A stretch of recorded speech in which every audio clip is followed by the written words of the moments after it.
Assalamu alaikum. Today we will do question number 2 of exercise 1B book D3 8th edition, and we are dealing with the fractions that are adding or subtracting with each other. अब हमने जो previous question में किया था उसमें हमारे पास कुछ denominators की सिंगल टर्म थी जिसको हमने लाइक नंबर्स थे जिसका हमने एलसीएम वगैरह ले लिया था. What if the denominators are not the numbers, बल्कि वो आपके पास क्या होते हैं, कोई वेरिएबल्स होते हैं या कोई टर्म्स होती हैं. अगर तो उसमें कुछ कॉमन नहीं है तो हम सिंपली क्रॉस मल्टीप्लाई करते हैं, लेकिन अगर उसमें कुछ कॉमन है तो फिर हम क्या करते हैं, उस कॉमन के अकॉर्डिंग फिर उसको डील करते हैं. जबकि जैसे हमारा पहला क्वेश्चन है a into A plus 4, so a into A plus 4 this will be your LCM. अब 5 के साथ डिनोमिनेटर में a था, क्या मौजूद नहीं था, a प्लस 4, तो हम इसके साथ क्या मल्टीप्लाई करेंगे, a प्लस 4, और मतलब हम इसके साथ मल्टीप्लाई कर देंगे a प्लस 4. और आपके पास जो दूसरा नंबर है दैट इज़ 3 के डिनोमिनेटर में a प्लस 4 ऑलरेडी एग्जिस्ट कर रहा है. उसको क्या मिसिंग है, उसके साथ a मिसिंग है, तो हम उसके साथ जस्ट a लगा देंगे. अब आपने इसको करना है सिंप्लीफाई करने के लिए हम लोग क्या करेंगे, 5 को मल्टीप्लाई कर देंगे तो ये बन जाएगा 5a plus 5 4 are it's 20 and plus it's 3a.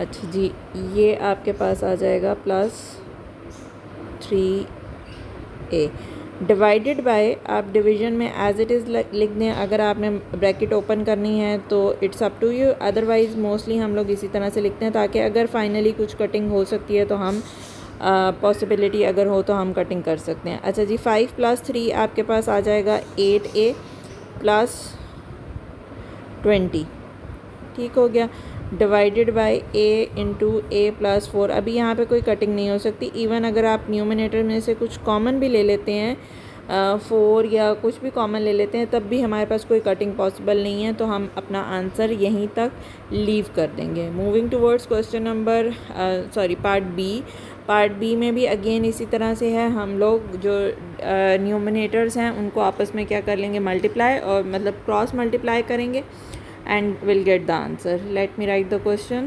Okay, this is the question. So in the denominator what terms I should write, I will write that 2b, और साथ ही इसमें मैं ब्रैकेट में लिख लूँगी b प्लस c. न्यूमिनेटर में अब आपने देखना है जो 1 है उसके साथ क्या प्रेजेंट नहीं, उसके डिनोमिनेटर में 2b प्रेजेंट था, सो दैट मीन जो ऑपोजिट टर्म है वो आपने यहाँ पे मल्टीप्लाई करनी है. -3 के साथ जो है वो आपके पास क्या मल्टीप्लाई होगा, जो इसकी ऑपोजिट टर्म है, जो इसके डिनोमिनेटर में एग्जिस्ट नहीं कर रही, आपने वो मल्टीप्लाई करनी है. सो ये आपके पास आ जाएगा b plus c minus it's 6b divided by it's it should remain same 2b into b plus c, ठीक हो गया. अब ये b माइनस 6b से आपके पास बन जाएगा माइनस 5b, तो c हम पहले लिख लेते हैं, पॉजिटिव में आंसर दे देते हैं, c minus 5b divided by जो आपके पास आंसर है that is 2b into b plus c. आपके पास ये जो फाइनल आंसर हमारा रह गया. Moving towards part C, and part C में आपके पास क्या है, अगेन हमारे पास उसी तरह से एक क्वेश्चन है that is let me write the part C. 4 divide by d minus 5 plus 2 into D plus 2d plus 3. So obviously as previously I have discussed with you कि जब भी डिफरेंट हमारे पास टर्म्स होती हैं सो हम उसको डिनोमिनेटर में लिखते हैं. अच्छा, अब यहाँ पे हमारे पास क्या है, पूरा एक्सप्रेशन है, so that mean I should write that in bracket.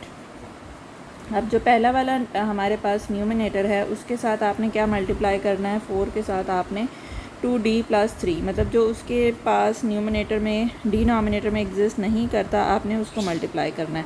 और 2 के साथ हमने मल्टीप्लाई करना है d माइनस 5 को, ठीक है. अब हम इसको करते हैं, ओपन करते हैं ब्रैकेट को ओपन करने के लिए हमारे पास आ जाएगा 8,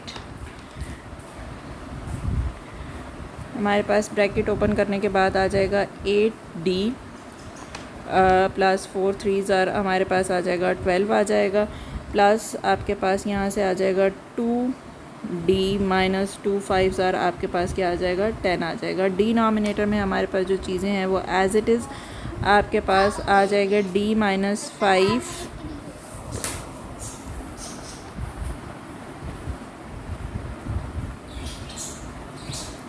डिनोमिनेटर में हमारे पास जो टर्म्स हैं वो हम एज इट इज़ लिखेंगे, d-5 and d 2d + 3, d-5 and 2d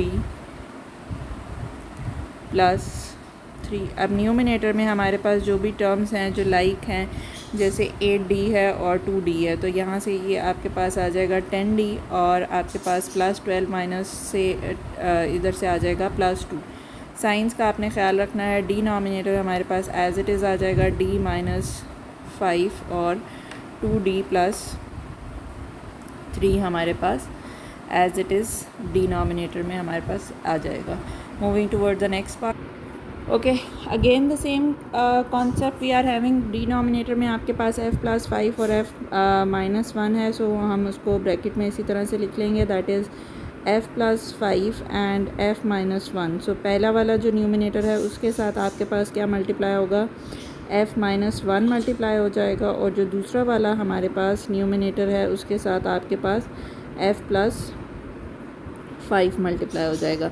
simplify करते हैं हम अपने न्यूमिनेटर्स को, तो आपके पास आ जाएगा 2f - 2 और माइनस यहाँ से आ जाएगा 3f - 15। साइंस का आपने ख़्याल रखना है, क्योंकि साइंस अगर गलत हो गए तो ऑब्वियसली हमारे पास अलजेब्रा है, आपका पूरा का पूरा क्वेश्चन जो है वो आपका रॉन्ग हो जाएगा।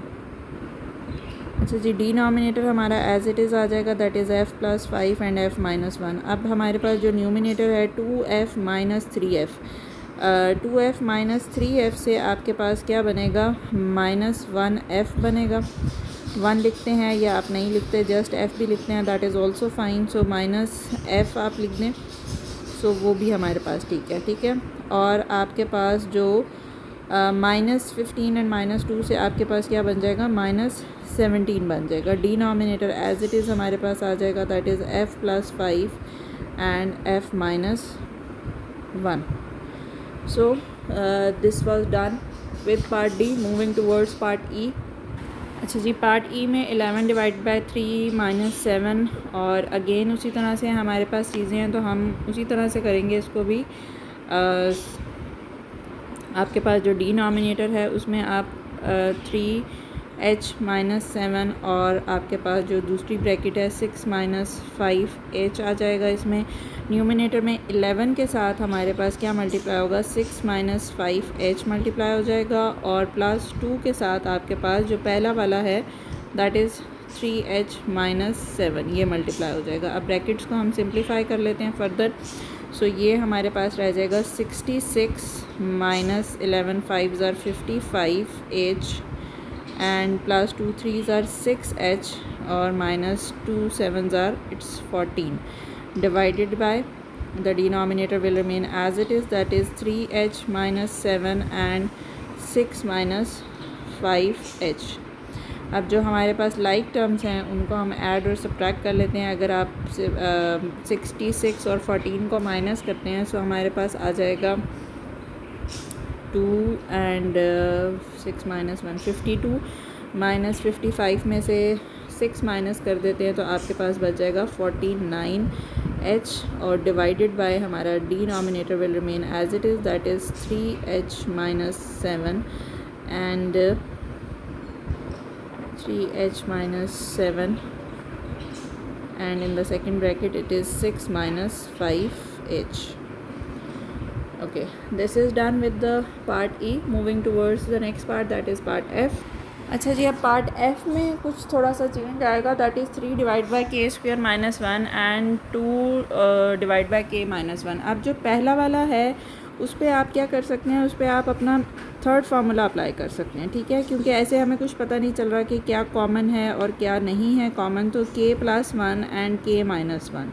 अच्छा, कुछ क्वेश्चंस ऐसे भी आएंगे जिसमें आपने AC मेथड भी अप्लाई करना होता है, फिर उसके बाद आप LCM लेते हैं, ठीक है, डिवाइडेड बाय 2 × k - 1। अब समझने की बात यहाँ पे ये है कि LCM आप कौन सा लेंगे। LCM आप लेंगे जो बड़ा वाला होगा। जैसे हम मोस्टली लेते हैं कि अगर नंबर जो हैं वो एक दूसरे के साथ डिविजिबल हैं तो आप जो बड़ा नंबर है उसको ले लेते हैं। So same is the case in the variables या अलजेब्रिक एक्सप्रेशन में। अब देखें यहाँ पे k+1 है एंड k-1 है, दैट मीन ये k-1 जो है वो इसके अंदर जो है वो एग्जिस्ट कर रहा है। तो मैं अपना LCM क्या लूँगी, मैं अपना LCM लूँगी k+1 एंड k-1। अब मुझे देखें इस डिनोमिनेटर में मुझे कुछ मल्टीप्लाई करने की ज़रूरत नहीं है क्योंकि ये ऑलरेडी यहाँ पे एग्जिस्ट कर रहा है। तो 3 मैं एज़ इट इज़ लिखूँगी, इसके साथ मुझे कुछ भी मल्टीप्लाई नहीं करना।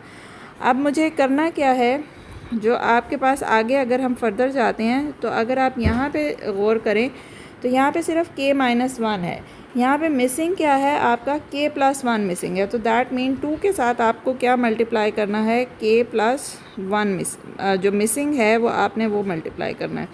अब इसको हम सिंप्लीफाई कर लेते हैं, 3 + 2k+2 divided by denominator will remain as it is, that is k+1 and k-1। अब इसको हम फर्दर सिंप्लीफाई कर लेते हैं तो ये आपके पास बन जाएगा 5 + 2k और divided bye k+1 and k-1। ये हमारे पास एज इट इज़ हमारा जो है ये आंसर बन जाएगा। ठीक हो गया। Moving toward the next.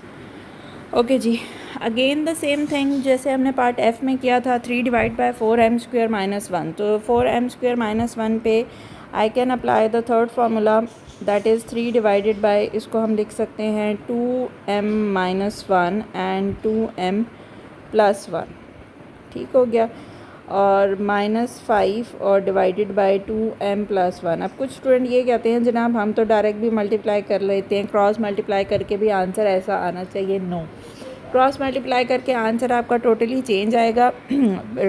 Reason वही है आपके पास, जब भी हमारे पास कोई भी नंबर्स होते हैं उसका आपने क्या करना होता है, LCM लेना होता है। LCM लेने के बाद फिर आप उसको डिसाइड करते हैं कि आपका जो कॉमन है उसको आप एक बार लिखते हैं और अगर कुछ नॉन कॉमन है तो उसको भी आप साथ में लिख लेते हैं। अच्छा, अब डिनोमिनेटर में हमारे पास 2m - 1 एंड 2m + 1 आ गया। अब जो पहला वाला है उसके बिकॉज डिनोमिनेटर में सब कुछ एग्जिस्ट कर रहा है तो उसके साथ हमें कुछ मल्टीप्लाई करने की ज़रूरत नहीं है, सिर्फ हम 5 के साथ मल्टीप्लाई करेंगे और उसके साथ 2m + 1 एग्जिस्ट कर रहा है तो आप मल्टीप्लाई क्या करेंगे, 2m - 1 इसके साथ आप मल्टीप्लाई कर देंगे। अब यहाँ से हमारे पास जो चीज़ बच जाती है वो आपके पास 5 2s आर, आपके पास क्या बचेगा, 10 बन जाएगा। 10m और ये माइनस और माइनस प्लस और ये आपके पास आ जाएगा 5 डिवाइडेड बाय आपके पास जो टर्म बचेगी that is 2m - 1 and 2m + 1। अच्छा, अब इसमें जो हमारे पास लाइक टर्म्स हमारे पास जो एग्जिस्ट कर रही हैं उनको हम मल्टीप्लाई अगर हम करते हैं तो आपके पास आ जाएगा 3 + 5 इट्स 8। अच्छा जी, 3 + 5 इज़ 8 - 10m। -10m भी आप पहले लिख सकते हैं, उससे कोई फ़र्क नहीं पड़ता। और अगर आप इस तरह से लिखना चाहें so that is up to you, 2m - 1 and 2m + 1। Moving toward the last part of this question. अच्छा जी, अब क्वेश्चन कुछ इस तरह से है, 2 divided by n - 2 and 3 divided by n - 2 square. अब जब सेम नंबर्स होते हैं या सेम हमारे पास अलजेब्रिक एक्सप्रेशन है और पावर सिर्फ चेंज है, that mean the highest power है वो आपके पास क्या बनेंगे, योर LCM। और उसको हम क्योंकि ये सेम है, ठीक है, even the signs are same, so आपके पास हाईएस्ट पावर क्या है, n - 2। n - 2 का स्क्वायर जो है ये आपके पास LCM आ जाएगा। अब यहाँ पे n - 2 एक तो एग्जिस्ट कर रहा है, एक जो मिसिंग है उसको आप न्यूमिनेटर से मल्टीप्लाई कर देंगे। मतलब इसको n - 2 स्क्वायर बनाने के लिए आपको n - 2 से मल्टीप्लाई करना है पहले वाले को, सो दैट मीन हमने उसको मल्टीप्लाई कर दिया। 3 के साथ कुछ भी मल्टीप्लाई नहीं हो रहा, why, because it is already in that form. अच्छा, अब आपके पास आ जाएगा 2n - 2 2s are 4 + 3 divided by आपके पास क्या बचा, n - 2 का स्क्वायर। अब यहाँ से आपके पास आ जाएगा 2n, इसको 2 को मुझे थोड़ा सा सही करना है। अच्छा जी, यहाँ से आपके पास बच जाएगा 2n - 1 divided by n minus 2 whole square. This is your answer for this part. Hope so you got it. See you in the next video. Till that.